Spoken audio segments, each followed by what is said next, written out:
श्री गणेशाय नमः। श्री विष्णवे नमः। माँ कुलदेवी नमः। माता पिता चरण कमलभ्यो नमः। आज मैं खरमास से संबंधित बातें चर्चा कर रही हूँ। अभी खरमास का समय चल रहा है, पौष मास है। आज पौष मास कृष्ण पक्ष की षष्ठी तिथि है। पौष मास के बारे में कहा गया है कि ये आधा पौष मास और आधा अघन मास में लगभग प्रत्येक वर्ष 16 दिसंबर से 14 जनवरी तक जो समय होता है उसे खरमास कहते हैं। ऐसे वैज्ञानिक दृष्टिकोण से भी देखते हैं तो इस समय अत्यधिक ठंड का समय रहता है, क्योंकि सूर्य की किरणें पृथ्वी पर उथले कोण पे पड़ती है।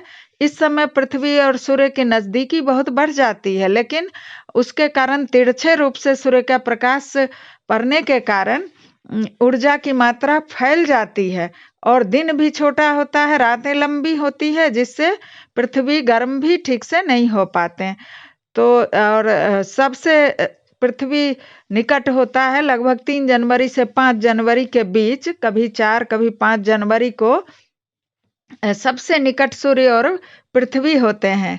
इस स्थिति को पेरिहिलियन कहते हैं।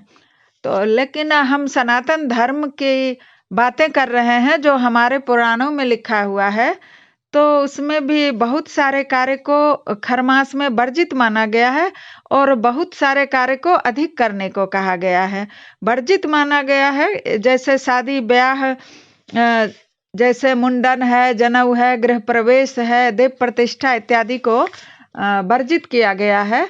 और ये कहा गया है कि इस समय हम पूजा पाठ कर सकते हैं। और ब्रह्म पुराण के अनुसार खरमास माह में यदि किसी मनुष्य की मृत्यु होती है तो उसमें ऐसा लिखा है कि वो व्यक्ति नरक का भागी होता है। नरक अर्थात कष्ट का, या उसकी आत्मा को परेशानी मिलती है, कष्ट भोगना पड़ता है, उसका अगला जन्म कष्टमय होगा। अब जिस भी जीव रूप में उसका जन्म हो, लेकिन वो अत्यंत कष्टमय होगा, ऐसा ब्रह्म पुराण में बताया गया है। इस बात की पुष्टि महाभारत से भी होती है, क्योंकि यदि ऐसा नहीं होता तो भीष्म पितामह को इच्छा मृत्यु का वरदान मिला था। जब बाण उन्हें लगा और वो घायल हो गए तो इच्छा मृत्यु से वो अपना प्राण त्याग सकते थे, लेकिन वो उस समय बाणों की सैया पर बिंधे पड़े रहे जब तक खरमास समाप्त होकर के सूर्य उत्तरायण नहीं हो गया। सूर्य मकर राशि में प्रवेश करता है तो सूर्य उत्तरायण हो जाता है, तो मकर संक्रांति मनाई जाती है इसी खुशी में, तो 15 जनवरी तक। तो इस तरह से खरमास को अशुभ, इस दृष्टिकोण से अशुभ माना जाता है। और अन्य दृष्टिकोण से ये मास बहुत ही शुभ है।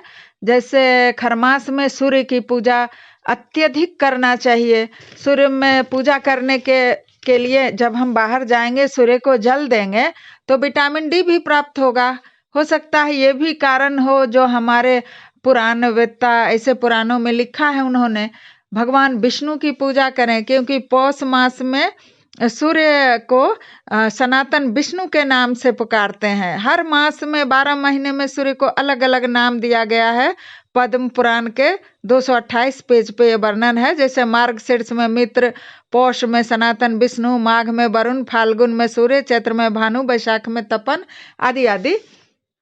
तो इसमें इनकी पूजा करनी चाहिए, शिव पूजन करना चाहिए, जरूरतमंदों के अनुसार दान करते रहना चाहिए। इस मास में देव वृक्ष जैसे पीपल की पूजा, तुलसी की पूजा, आंवला की पूजा, उपासना लाभकारी बताई गई है, क्योंकि धूप में खड़े होके पीपल, तुलसी, आंवला की पूजा, परिक्रमा आदि करेंगे व्यक्ति तो कुछ विटामिन डी प्राप्त होगा।